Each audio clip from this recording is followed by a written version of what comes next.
My brother Garrett physically stepped in front of the boardroom door, his 6-foot frame blocking the entrance like I was some corporate spy trying to crash a classified meeting. "Family and executives only, Ivy," he said, not even bothering to look at me as he adjusted his Rolex, the one Dad gave him for his 30th birthday.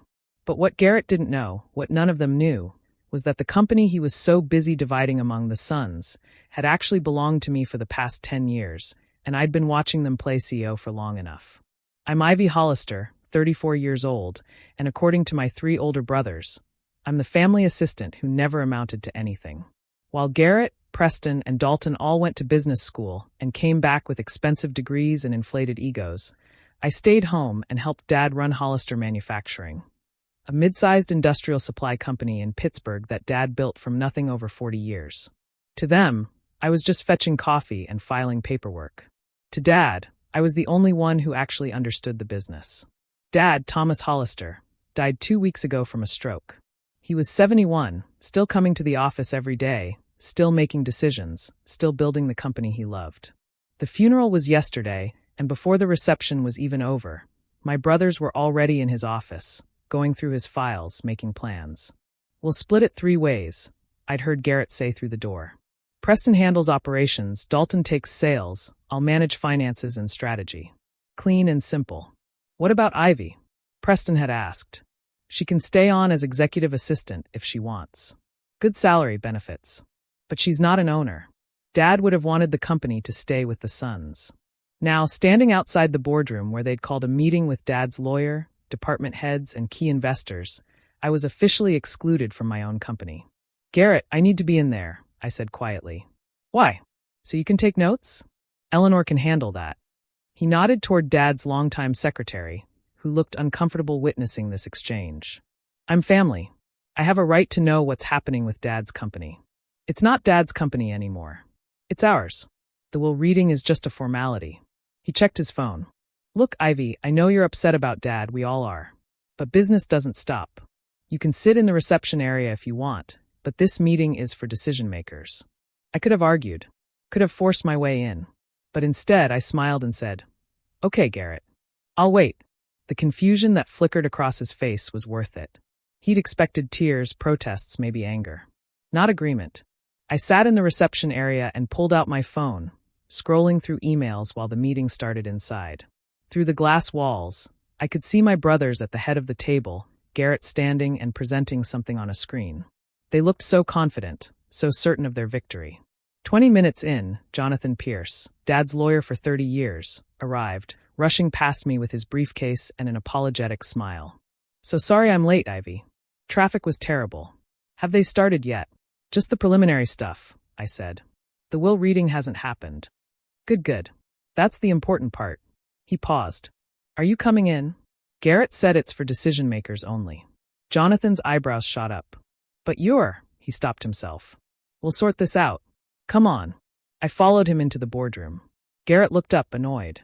"Jonathan, finally. We've been waiting." "Ivy, I told you." "She needs to be here, Garrett," Jonathan said firmly, setting his briefcase on the table. "Everyone who's mentioned in the will needs to be present for the reading. She can hear her share later. We need to discuss the business transition first. Actually, we need to discuss the will first. It's rather important regarding the business transition." Jonathan opened his briefcase and pulled out a thick folder. "Shall we begin?" My brothers exchanged glances but settled into their chairs. I took a seat at the far end of the table, where I'd sat during countless meetings as Dad's assistant, taking notes while my brothers talked over me. Jonathan put on his reading glasses. "The last will and testament of Thomas Edward Hollister, dated March 15th, 2024. I'll skip the preliminary sections and get to the relevant parts. To my sons, Garrett, Preston, and Dalton, I leave my personal effects, my collection of vintage cars, and the family home in Sewickley to be shared equally." Garrett nodded, satisfied. "To my daughter Ivy, I leave my stamp collection, my library, and my personal journals, knowing she'll appreciate them as I did." I felt tears prick my eyes. Dad knew I loved those journals. He'd been writing in them for 50 years. "Now, regarding Hollister Manufacturing," Jonathan continued. "This is where it gets interesting." "Just tell us the split," Dalton said impatiently. "Is it 3 ways or 4 ways? We can buy out Ivy's share if needed." Jonathan looked at him over his glasses. I'm afraid there's nothing to split. The company isn't part of the estate. Silence. What do you mean it's not part of the estate? Garrett demanded. Dad owned Hollister Manufacturing. He founded it. He did found it, yes. But he hasn't owned the majority share for 10 years. According to corporate records filed with the state, 80% of Hollister Manufacturing's shares were transferred in 2015 to. He checked his papers. Ivy Rose Hollister. The room erupted. All three brothers started talking at once, but I heard every word. That's impossible. There must be a mistake. She was just his assistant. Jonathan raised his voice. Gentlemen, please. There's no mistake. I have the stock certificates right here, all properly executed and notarized. Your father transferred 80% of company shares to Ivy on her 24th birthday. The remaining 20% was divided among you three, roughly 6.6% each. He pulled out the certificates and spread them on the table. My name was on every one, in Dad's handwriting, dated June 12, 2015. Preston grabbed one, examining it like it might be forged. Why would he do this? Why wouldn't he tell us? Perhaps, Jonathan said carefully, you should ask Ivy. All eyes turned to me. I took a breath. Dad gave me those shares because I was the one actually running the company. You were his assistant, Garrett shouted. No, I was his partner. While you three were off at business school and then bouncing between consulting jobs and startups, I was here. Every day, learning every aspect of the business. When Dad had his first health scare 7 years ago, he started teaching me everything: suppliers, clients, operations, finances. For the last 5 years, I've been making most of the major decisions. Dad would discuss them with me, we'd agree on a strategy, and then he'd present it to the board. That's absurd, Dalton said. We've been at board meetings. We've seen Dad running things. You've been at quarterly board meetings where Dad presented our decisions. But who do you think prepared all those presentations? Who negotiated the Carver contract last year that brought in $3 million in new revenue? Who restructured our supply chain to cut costs by 18%? Who hired the new production manager that increased our efficiency by 23%? I could see the doubt creeping into their faces. Check the company emails, I continued. Look at the signature authority on contracts. Review the meeting schedules. Dad and I met every single morning at 7 a.m. to go over operations. Every single day. You three showed up for quarterly meetings and the occasional lunch, acting like you were involved, but you never actually did the work.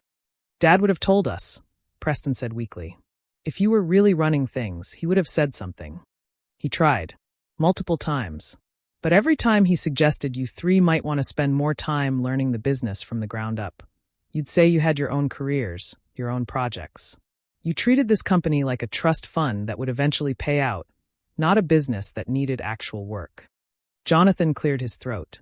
If I may, Thomas discussed this with me many times over the years. He was quite clear that Ivy understood the business in a way his sons didn't. The share transfer was his way of ensuring the company would continue successfully after his death. Garrett stood up so fast his chair fell backward. This is unacceptable. We'll contest the transfer. Undue influence, mental incompetence. Your father was perfectly competent in 2015, Jonathan said. And I have documentation of regular mental capacity evaluations he underwent voluntarily, specifically to prevent such challenges. He knew his sons might react poorly. We're still shareholders, Dalton said. We still have a say. You have 6.6% each, I corrected. Combined, you hold 20%. I hold 80%. In corporate governance terms, I can make any decision I want, and you can't stop me. The reality of the situation was finally sinking in. I could see it in their faces. The company they'd been planning to divide was never theirs to divide. So what now? Preston asked quietly. You're just going to kick us out? No, I said. I'm going to offer you the same deal Dad offered you for years. Come work for the company. Actually work. Learn the business from the ground up. Start in production or sales or operations, not in management. Prove you understand what we do here. If you do that, if you put in the time and effort, then maybe eventually you can earn leadership positions. You want us to start at the bottom? Garrett's voice was incredulous. I want you to start where I started. Where Dad started. Actually learning how to build something instead of just assuming you deserve to run it because of your last name. This is insane. We're not factory workers. We have MBAs. Then use them. An MBA doesn't make you qualified to run a manufacturing company. Experience does. Dad tried to teach you that, but you were too proud to listen. I'm giving you one more chance. Garrett grabbed his jacket. I'm not working on a factory floor. I'll get a real job. Good luck, I said. But your 6.6% stays non-voting shares as long as I'm majority owner. That was part of Dad's arrangement, too. You'll get dividend payments when the company profits, but you get no say in operations. He stormed out. After a moment, Dalton followed. Preston stayed, looking at the stock certificates on the table. Did he really think we were that clueless? He thought you were capable of learning if you'd just try, I said gently. He loved you, Preston. All of you. But he loved this company too, and he couldn't let it fail because of pride. I don't have an MBA like the others, Preston said quietly. I just have a regular business degree. I always felt like I was behind them, like I wasn't good enough for the family business. Then this is your chance to prove otherwise. Not to them, not to Dad, but to yourself. Come to work tomorrow. 7 a.m. We'll figure out where you fit. He nodded slowly and left. After everyone cleared out, Jonathan started packing his briefcase. That went better than I expected, honestly. Your father thought all three would walk out. Maybe they will eventually. But I had to try. I looked at the empty boardroom. This is really mine now. It's been yours for 10 years. You've just been letting your father take the credit. He built it. It was his dream. And now it's yours. He trusted you with it, Ivy. Don't let anyone make you doubt that. Jonathan smiled. For what it's worth, I think he made the right choice. I've watched you work.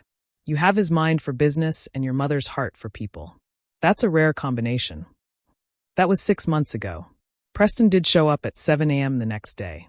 He's now our operations supervisor and doing excellent work. Garrett and Dalton both threatened to sue, consulted with lawyers, and eventually accepted that they have no case. They cash their dividend checks quarterly and pretend I don't exist. Hollister Manufacturing is thriving. We've expanded into 2 new product lines, increased revenue by 32%, and I just hired 15 new workers, all paying above market wages with full benefits, because that's what Dad would have wanted.